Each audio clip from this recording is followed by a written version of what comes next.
March 19th, 1997. Hale-Bopp reaches its closest point to Earth. In a rented mansion in Rancho Santa Fe, California, 39 people are ready. The house was large and comfortable, tucked behind gates in one of the wealthiest neighborhoods in San Diego County. The group had been living there quietly for months, neighbors barely aware they existed. Inside, everything was orderly. That detail matters. In the days that followed, investigators and journalists would search for signs of chaos, of coercion, of fear. They found almost none. What they found instead was preparation. Between March 24th and March 26th, 1997, the members of Heaven's Gate died in 3 groups. They ate a final meal together. Turkey pot pie, cheesecake. They each took a precise mixture of phenobarbital mixed into pudding or applesauce, washed down with vodka. They lay down on their bunks. They pulled purple shrouds over themselves, and they waited for the craft. Each group that went first was tucked in by those who remained, hands folded, faces covered, Nike shoes on their feet, matching dark clothing, packed bags beside each bunk, as if they expected to need them on the other side. The last small group had no one left to tuck them in. They did it themselves.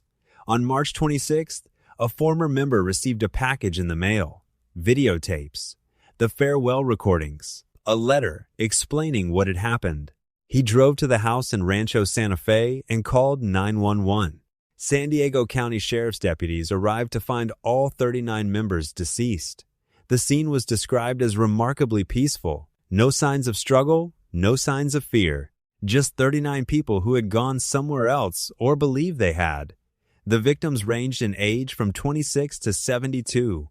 They were former nurses, former veterans, former students, people who had joined in their 20s and spent decades inside. People who had joined in their final years, looking for something to believe in before the end.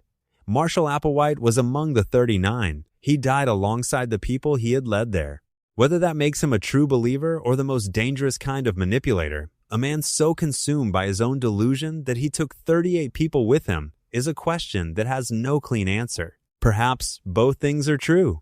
In the years since, 5 former members have died by suicide, some leaving notes referencing Heaven's Gate, the next level, the desire to follow. 2 surviving members still maintain the group's website, still answer emails from people who find it, still believe. The site has not been updated since 1997. It is exactly as the members left it, a door left open, just in case. There is a question that follows this story wherever it goes. Were they victims? Yes. Of a man who dismantled their sense of reality so completely that death felt like liberation. Were they believers? Also yes. Completely. Totally.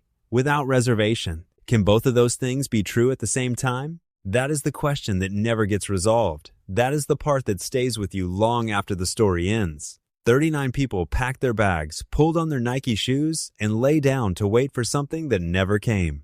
Or something we simply cannot see. They're still here. We just don't know where they went. They're still here. Heaven's Gate. 3 parts. No answers. Subscribe, because there are more stories that never got their ending.